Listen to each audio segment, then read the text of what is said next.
Hey everybody, I hope and pray that you're doing well. Today, as we come to our word from the Word, and today that word is children.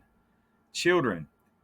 Now, at the time then, and their time, the time of the Gospels, the time that Matthew is recording here, children were really inferior. weren't They were always told to look to the adults for the adults to be the example, and that's the same in our society today, right? We, unfortunately, some parts of society want to elevate children, but that's a discussion for another time. But we, as adults and parents, should be leading the way. And as the disciples, they spent enough time with Jesus that they too should have been examples. But there's a problem here.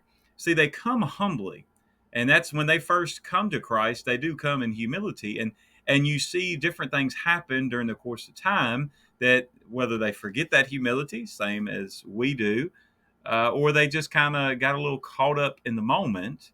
Notice what they say here in verses 1 through 5 of Matthew chapter 18. At that time, the disciples came to Jesus, saying, "Who then is the greatest in the kingdom of heaven?" Then Jesus called a little child to him, set him in the midst of them, and said, "Assuredly, I say to you, unless you are converted and become as little children, you will by no means enter the kingdom of heaven. Therefore, whoever humbles himself as this little child is the greatest in the kingdom of heaven. Whoever receives one little child like this in my name receives me." He is now saying, you need to get that out of your mind, get that out of your head about which one of you is going to be the greatest. Remember James and John, right? They want to sit down at the right hand and left hand of God, and they want to have these seats of privilege. And that's a whole nother discussion where Jesus says, you don't even know what you're asking for, and that's not mine to give, that's for the Father to give. But here they even have that same type of mentality to say, well, who's going to be the greatest in heaven? And I mean, you can imagine them sitting around and say, hey, which one of the 12 of us is going to be the greatest when we get into heaven? Or who of all the believers that's ever lived is going to be the greatest in heaven? You might even be talking about, oh, what about Abraham? And what about Moses? And what about David and Isaiah? And they probably going down a list, you can imagine, in the conversation. Probably each one of them probably had their self in mind. And he says, look, let me just use this child as an example. See, the thing that's funny about children, and you notice if you go back to think about when you were a child, now obviously depends on how you were raised and where you were raised. But by and large, children, especially when they're young, they're not worried about what everybody thinks. They're not worried about, kids will play rich kids will play with poor kids, black kids with white kids, multicolored kids. It doesn't matter. They don't get caught up in disabilities and things and differences like we do as adults. Why? Because we're so focused on ourselves and what makes us comfortable that we've become prideful. I mean, that's what it is. Prideful is being full of self. And so when you humble yourself, now you realize, hey, everybody's on the equal playing field. It doesn't matter. And so he uses a child to say, look, unless you come as one of these children.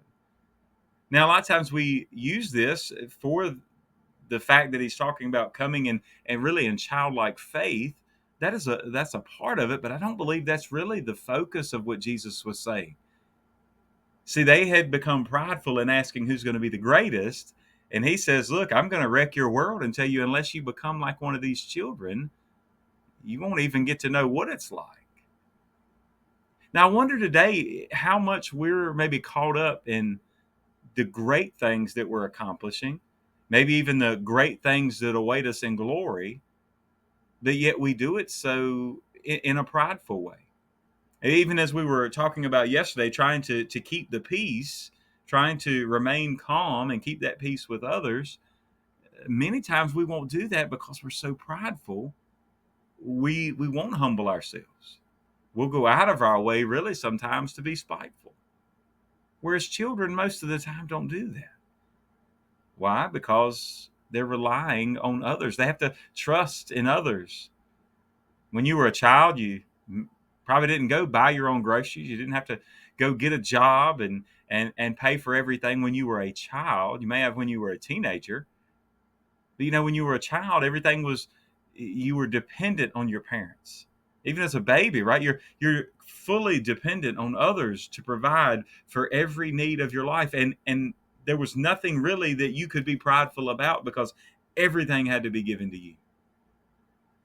That's the way that we need to come to Christ, realizing there is nothing that I can offer in and of myself. There's nothing I have to give. I'm relying totally on you, God. I'm totally relying on the cross. I'm totally relying on the shed blood of Jesus Christ. And I am totally relying on the empty grave. See, when we do that, pride has gone away.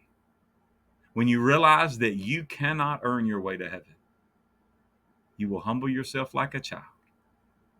And he'll say, come on in. Kind of like that old, even, for your parents to say, hey, just come on up and sit in my lap. Come on up and give me a hug. Can imagine that kind of welcome into glory.